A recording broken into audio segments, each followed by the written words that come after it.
Menurut teman-teman, bertengkar dengan pasangan itu baik gak sih? Apakah pernikahan yang baik adalah pernikahan yang jarang konflik? Kenyataannya, konflik yang dapat teratasi justru adalah sarana saling mempererat hubungan suami dan istri. Suami dan istri dapat belajar untuk menghargai perbedaan satu sama lain. So, kuncinya bukan di ada atau tidak adanya konflik, tapi bagaimana konflik yang ada dapat diatasi bersama-sama. Nah, gimana sih caranya supaya dapat memanajemen konflik dengan baik? Simak postingan ini ya. Yang pertama, air dan api atau gantian marah. Saat suami sedang memuncak kemarahannya, sedang menggunakan nada yang tinggi, istri mendekati suami dengan cara-cara yang lembut dan menggunakan nada rendah.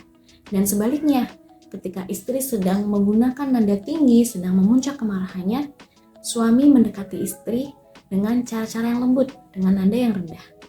Karena ketegangan yang ada di antara suami dan istri tidak akan memunculkan solusi, tapi justru banyak masalah muncul saat situasi ketegangan itu diteruskan. Banyak kata-kata cerai yang muncul karena situasi ketegangan antara suami dan istri. So, redakan dulu ketegangannya, baru diskusi tentang konflik yang dihadapi dengan kepala dingin. Di sini meredakan suami atau istri yang sedang marah, bisa dengan istri berkata kepada suami, "Mas, aku ngerti apa yang kamu rasakan. Coba sampaikan apa keinginan kamu dengan nada yang rendah." Yang kedua, sampaikan perasaanmu, bukan tuduhanmu. Saat kita marah, kita punya banyak asumsi tentang pasangan kita. Seperti pasangan kita nggak ngertiin kita, pasangan kita jahat, dan asumsi lainnya.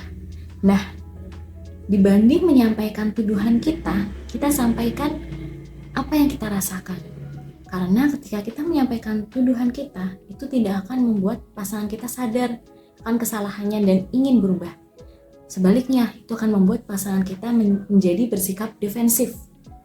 Tuh, nah, cobalah belajar untuk menyampaikan I message. Misalnya seperti ini. Aku merasa lelah dan frustasi ketika pulang ke rumah dan melihat kamu belum melakukan pekerjaan rumahmu.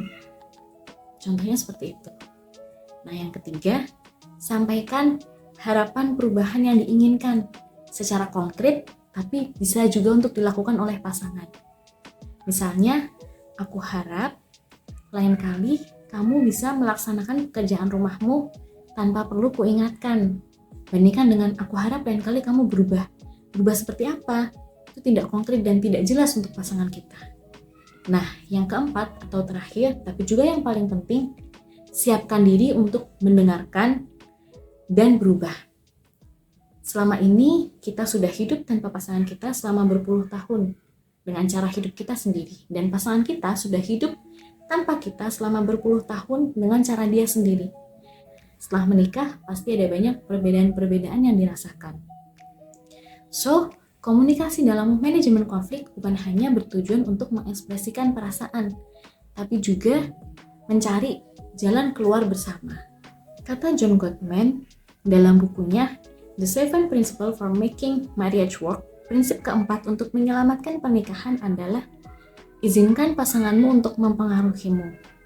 So, siapkan diri untuk mendengarkan sesuatu yang mungkin berbeda dengan diri kita biasanya, dan siapkan diri untuk perubahan-perubahan yang mungkin perlu dilakukan untuk mencapai tujuan bersama.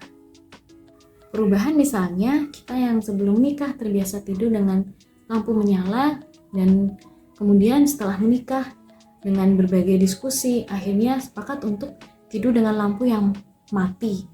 Itu contoh perubahan kecil yang perlu dilakukan. Selamat mencoba!